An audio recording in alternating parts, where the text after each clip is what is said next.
Okay, time to start recording. Huh. Did I leave that doll there the whole time? Could have sworn I left it in my bedroom. Whatever. Here you go, little guy. Hello, my friends, and welcome to Danganronpa Anime and Games and Disney Agent Zone.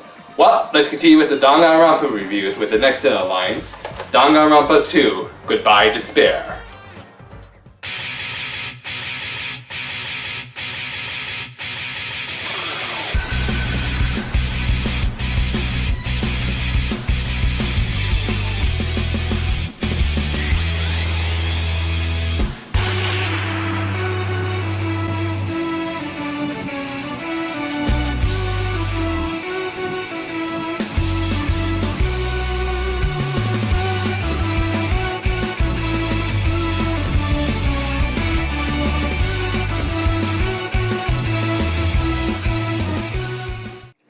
Sequels.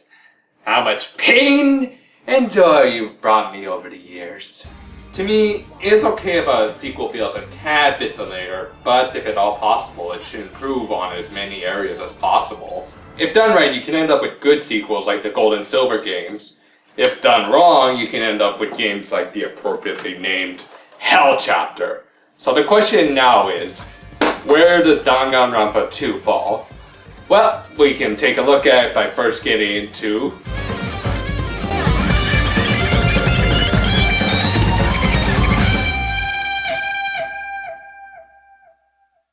So, the game opens up in a way similar to the last one.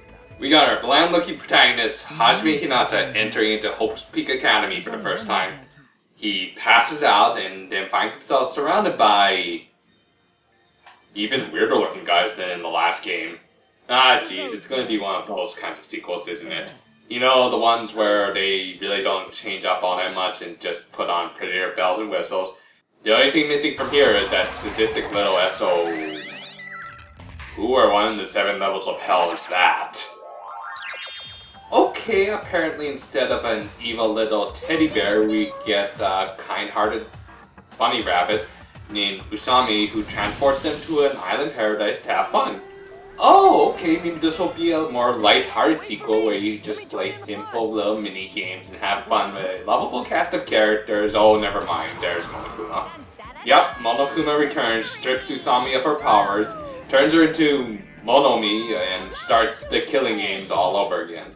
From there, the game takes a lot more twists and turns than in the last game. Which, by the way, take note, in that last chapter, there's some really dark subject matter that might offend some people, so I'm just giving you guys a fair heads up.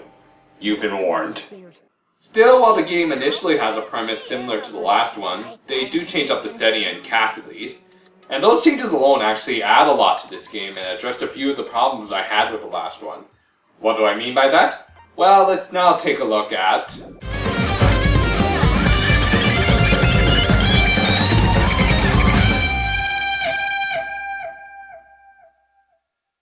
For the last game, I mentioned my biggest problem with the graphics were the environments.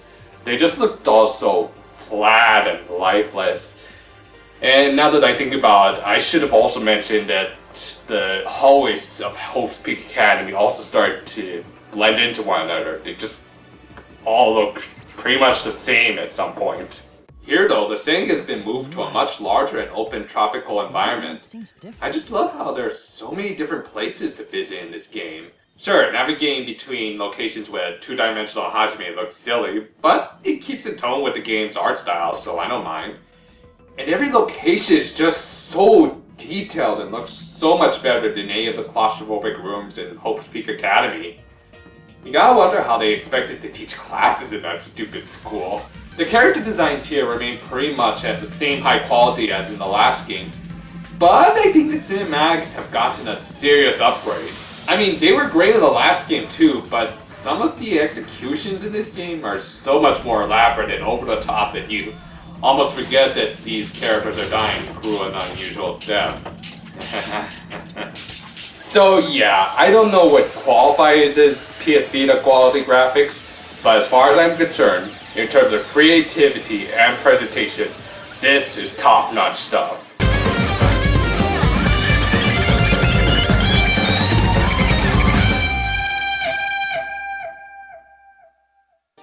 Like the last game, the soundtrack here is great, remixing a few of the old themes as well as adding in a bunch of new ones. Some of the new ones, appropriately enough, are more tropical tunes, and in the latter parts of the game, it goes a little bit more to the MIDI side of things. I won't spoil why they do this exactly, but let's just say it's very appropriate. Now onto the voice acting. As I said in the last game, both tracks were good, but I did think the Japanese track completely overshadowed the English track. And here, the casting for the Japanese track is just as star-studded as in the last one. We've got Hazumi, our lead detective, being played by an actress who's played a detective boy for almost 2 decades now, a princess being played by the Princess of the Crystal, and a samurai being played by Sailor Moon for various reasons. Hey, at least her voice sounds better than what's in Crystal. Though I gotta say, while I still prefer the Japanese, it has more to do with my own personal preference, and I do think the English track does stand up pretty much on equal ground now. Seriously, the English track really stepped up its game. I mean, we've got John Boss, Stephanie Shea, Todd Haberkorn, Derek Stephen Prince, Wendy Lee. These are some of the biggest names in the anime dubbing industry, and they all pulled off their roles beautifully here. So while I will still praise the first game for taking a chance by using some fairly new talent, I gotta say, they really upped it by bringing in a lot of the major veterans of the industry.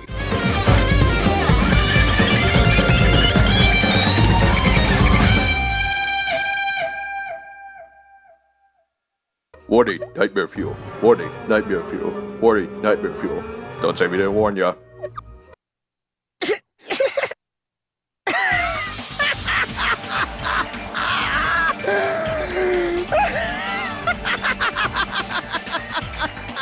Oh boy, do we have a cast of crazies in this one. No, really, I know I said the guys from the last game were over the top, but these new characters overall make them look like the neutrals from Futurama. Your neutralness. It's a beige alert. If I don't survive, tell my wife hello. Now, in the case of guys like Gundam, and yes, that's an awesome name, it leads into some hilarious over-the-top moments of Ham.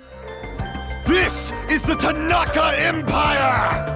I love this guy. But in other cases, some characters had mood swings that were so intense and frightening that I had to turn off my Vita for a minute and take a breather. In fact, slight spoiler here, but in one chapter, a character pulled off such a dramatic face heel turn that I actually felt dizzy from it. I mean, they were a character that I had come to trust and even had befriended a chapter earlier. But nope, they became a harsh reminder that sometimes you can't trust anyone in this world. Any game that can leave me with that sort of intense feeling deserves a ton of praise. Now don't get me wrong, I still love the first game and its characters. In fact, I would say this game has the most down-to-earth group of characters in the whole damn franchise. Not that that's saying much. The cast here can get pretty out there at times. I mean, just look at their designs. We're getting dangerously close to Phoenix Wright levels here, folks. But in the end, that just made them all the more memorable. In fact, I'd say I got more attached to this cast of characters than I did in the last game. And when they died because of some really cruel twist of fate, aka Monokuma, I felt really, legitimately sad. And as I said, the final chapter has a fantastic twist that makes you view these characters in a very different light afterwards. So yeah, all of these guys are kind of crazy in a way, but I love them for that. And on top of that, they have some great moments together. Bow to the 4 Dark Devas of Destruction.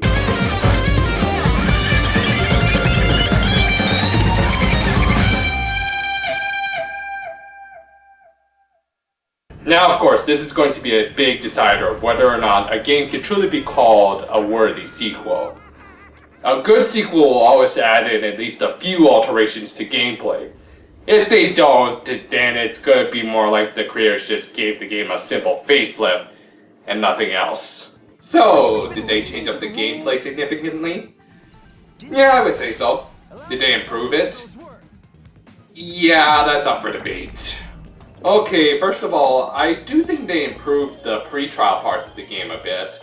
As I mentioned in the graphics, navigation has mostly been reduced down to 2-dimensional side-scrolling, with just a few venues being 3-dimensional first viewpoints. This makes navigation a lot easier, as it did become a little bit of a chore to try and navigate the halls of Hope's Peak Academy. The character interaction portions have also been improved by actually showing you how far you've come in becoming friends with another person through the collection of what are called Hope Shards. As I mentioned in my Super Robot Tyson Z2 reviews, these sort of subtle changes make the game a lot more accessible. Moving on to the actual trials, there are quite a few more significant changes. While the meat of it is still the whole firing truth bullets at false statements thing, you can also now fire at statements that you agree with, and therefore you can expand upon the subject.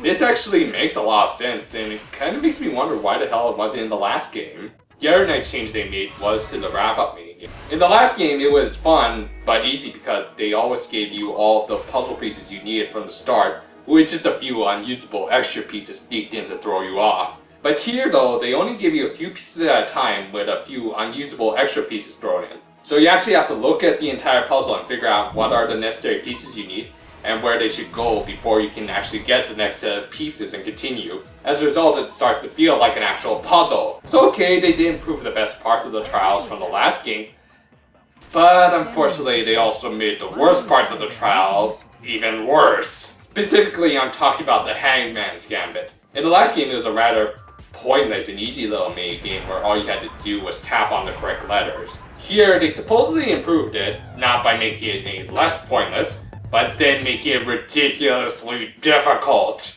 Before you could actually add a letter to your puzzle, you first must capture one by pressing X, then combining it with another matching letter by pressing X again. Then afterwards, you could put that big letter onto your puzzle by pressing triangle on it. I get it. I don't get it. Oh, I'm not done. You also have to be careful about colliding letters. Now you see, if two matching letters were to collide, then that's not a big deal. You could add that new big letter to your word if needed, but if there's two different letters colliding with one another, then you take damage. So in order to avoid that, you have to go through that whole process of combining letters again. But instead of pressing the triangle button, you press the X button, because if you press the triangle button, it's not a letter you need at the time, then you get penalized by taking damage anyways. So in order to avoid that, you press the X button in order to destroy the letter. But as the game progresses, you get more and more letters coming all over the place, as well as the puzzles getting longer and longer. So you have to be careful about getting the right letters in at the right time, while also dealing with the letters coming in from all directions, such as up, down, left, right, so you have to press A, B start, and then you have to... You got my drift, don't you? I mean, wow. Was this designed by Monokuma himself? Because it feels like torture, with how overly complicated and fast-paced it gets at times. And that's pretty much the case for all of the new mini-games as well. In the Rebel Showdown, you're basically having a debate with someone. So you have to read their statements and slice through only the false ones, because if you were to read the true ones, then you end up losing ground in your rebuttal. And you also have to cycle through to correct counter-argument to the argument you haven't seen yet, but you have to be ready because you only have a few seconds to react, and yeah, you probably don't get what I'm saying. Needless to say, unless you're Clark Kent, it's hard to keep up with all this junk. Lastly, there's the Logic Dive, which is a racing game. What? A racing game! What? In what is primarily a puzzle game. What? Do I even need to explain why this doesn't fit into the rest of the game? The only minute connection it has with the trial is when it asks you a basic question about it, and you have to race down the correct path, and... oh god, I just said race down the correct path in a game where you're trying to solve a mystery. Again, while I won't say any of these games are terrible, they feel even more out of place than the last game and ultimately distract from actually solving the mystery. So overall, I do have to say the gameplay is a bit of a mixed bag. There are some improvements here and there, but there are also some serious downgrades due to some really pointless new modes. So what exactly could make up for some of these more lackluster gameplay elements? Well, how about some...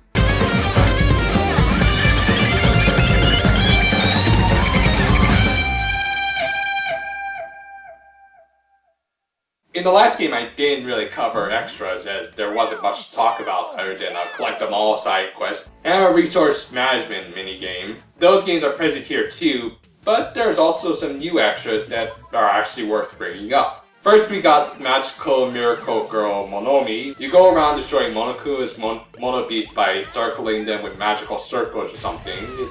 It's fun and serviceable, but the extra that I really enjoyed getting was Danganronpa If. It's a built-in light novel you can read after you've completed the game, and it's a great read in my opinion. It's a what-if story where Makoto slowly begins to remember memories of his past, and ends up saving a certain character, and in return they rescue Makoto and everyone else from the events of the first game. I won't give away exactly who he saves, as it would spoil a major plot point in the first game, but let me just put it this way. The character that Makoto saves didn't get a lot of screen time in the last game, but by the end, they quickly became one of my favorite characters in the whole series.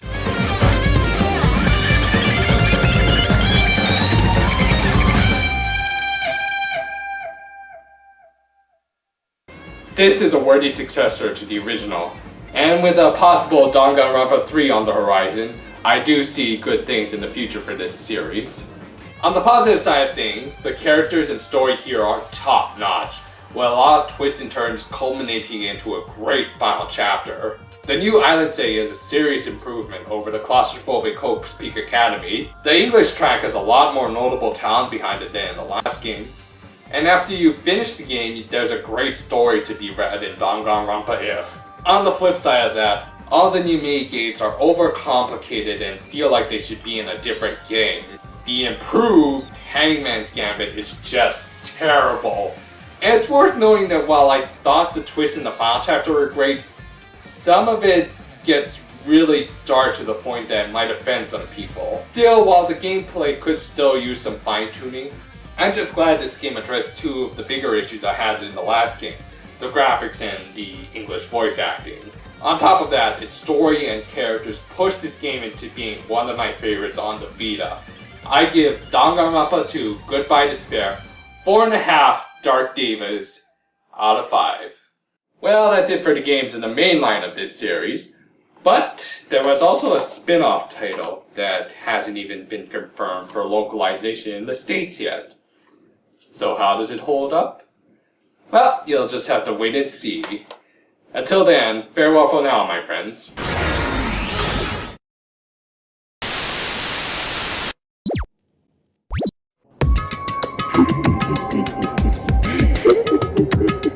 Ha ha ha ha